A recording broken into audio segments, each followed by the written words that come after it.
Guys, I had a little mishap here whenever I was taking a caliper off. This piston in here seized up on me and I busted it up. So I'm going to talk to you and kind of explain the situation here and how I've gotten this far to remove said caliper.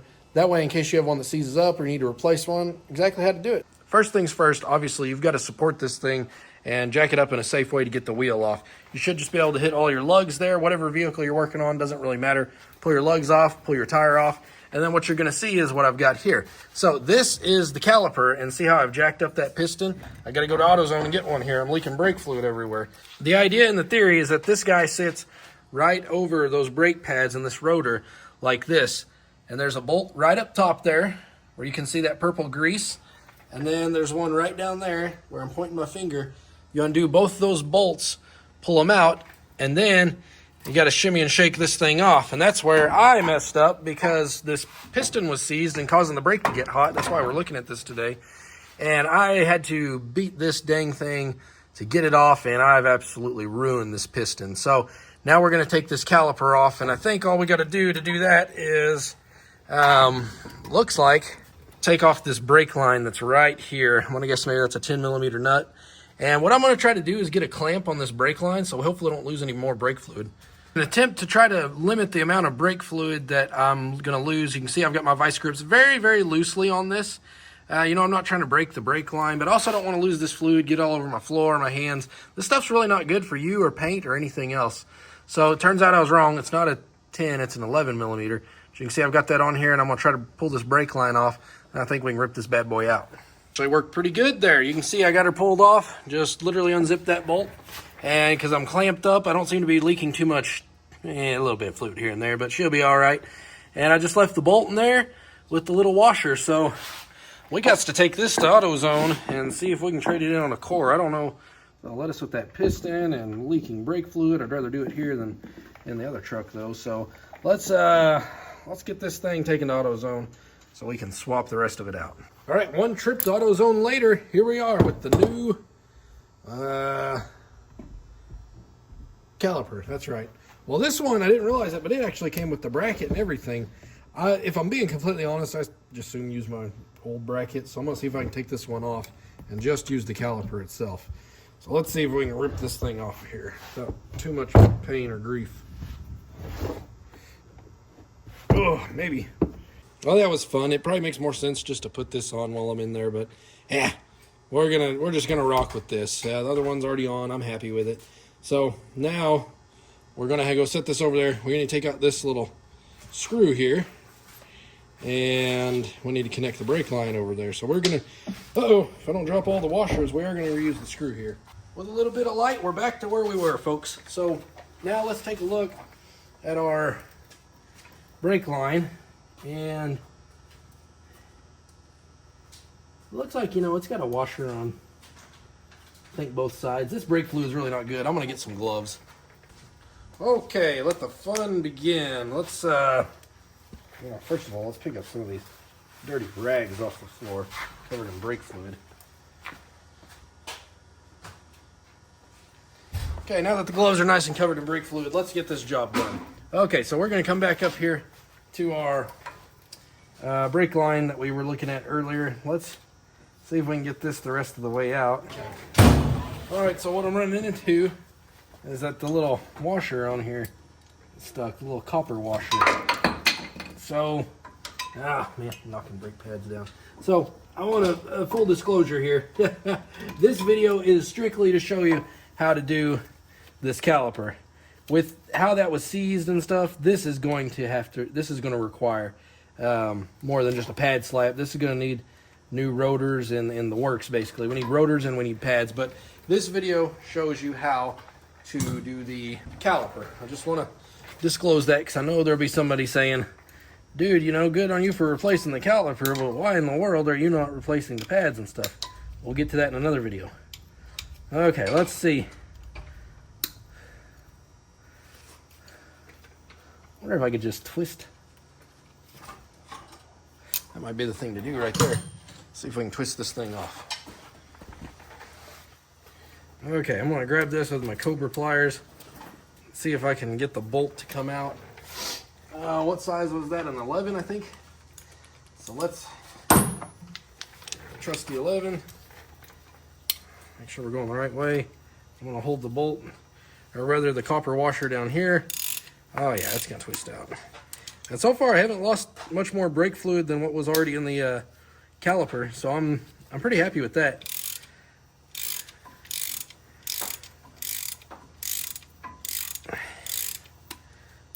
Nice. Okay, that came off.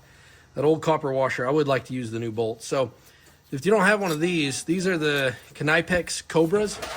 Dad gave me these, and man, this is the tool to have right here. I need it for just about every job I do. It's like it's having a second hand, or a third hand, I should say. Okay, so out comes the old bolt.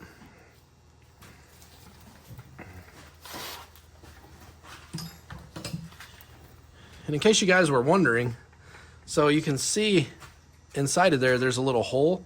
That's where the brake fluid comes through, if I'm not mistaken.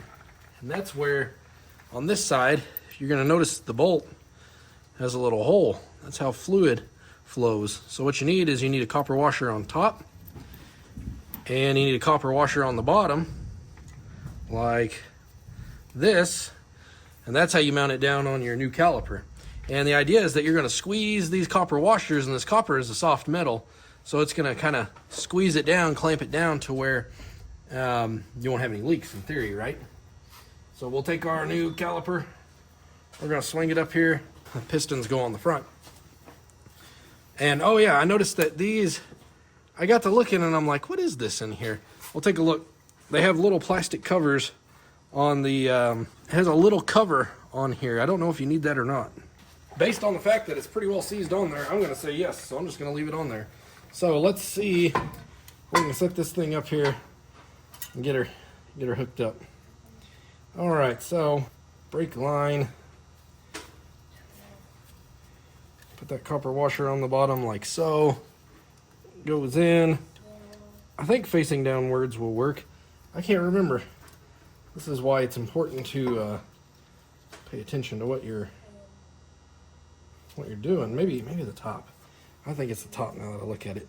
Where are my tools? Looking at this, the top does make sense. So I'm going to put the bleeder screw facing down towards the ground.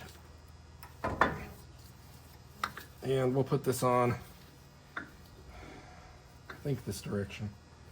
I hope. Let's go ahead and release this, see if we lose any brake fluid or not. Okay, so pistons go in the back. I'm gonna slap this on here. That's right, so it bolts upwards. Let me get you guys on the other side here. Okay, so I finally come to my senses and fitted this thing how it's supposed to be. You can see I've taken my clamp off my brake line that is not damaged in any fashion. So now I'm going to cinch this down. I'm not going to get it tight just yet because I want to get those caliper pins in before I really crank this thing down and get it tight. So let's crank this down. Okay, now it's snug. And now I'm going to take the nice new shiny bolts and I'm going to put those in the line here, and hopefully everything's just the same size and matches up like it's supposed to. Although it don't be feeling that way. Maybe I use the old bolts. Well, these should be the same. No, I'm crazy. They're identical. So let's line these up, set them in.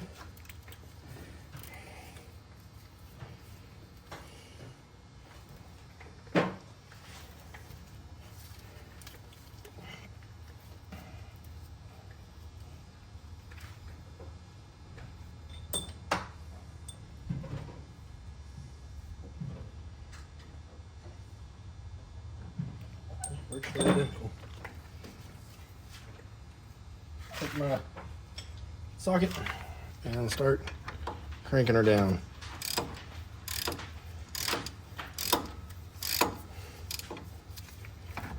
There we go, it's finally going in. There, so as I didn't show you earlier, the top and the bottom, this is what I was talking about. See this bolt, that caliper pin? If you weren't confident earlier in the video, this is what you want to do. You want to put that bolt in, and then the bottom bolt, which I'm going to go ahead and use these new ones, since they gave them to me.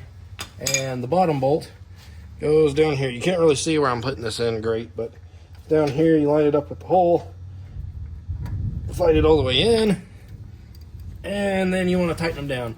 I'm confident that there's a torque spec for this. You should probably hit said torque spec.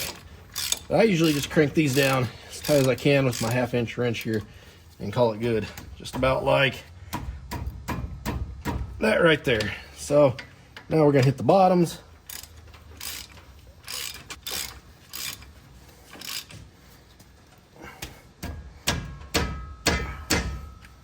Get her nice and tight. Let's hit that brake line right there. We're gonna crank this down pretty good. I want this to be nice and tight so it doesn't let any fluid out. So you can see, crush that copper washer exactly like it's supposed to be. And now we probably ought to bleed any air out of this thing. I mean, really, I should probably bleed all the brakes. In fact, I know I'm going to have to because well, it hasn't happened on this vehicle. But I'm going to take this little cap off right here, and then what you can do is you can break this line loose with a 10 mil. Yeah, 10 mil. You can break this line loose with a 10 mil. Have your partner step on the brakes until fluid shoots out. But if you don't have a partner, what do? Well, you get a little brake fluid kit. That way you can pull a vacuum and do it yourself. Let me show you. I actually use this kit right here. If this is the right thing. I got so much stuff in my shop that I haven't done videos on, but yeah, this is it. But idea in theory is I can pull a vacuum on this by myself. It was only like 20 bucks on Amazon. So if you guys want one, I'll leave a link down below. I'm kind of excited to use it, see how it works. I'm just going to try to hook this thing up, figure it out. After some pumping and pumping and pumping, look, I think we're getting somewhere. I saw some fluid coming out. Not getting it pressurized though. Why? Because it's too loose, too tight. I don't know. Okay, there we go. Look, we're getting some fluid. That's promising. Okay, once you got it good and bled, you just tighten the screw back down. And now we just got to put the wheel on and we're good.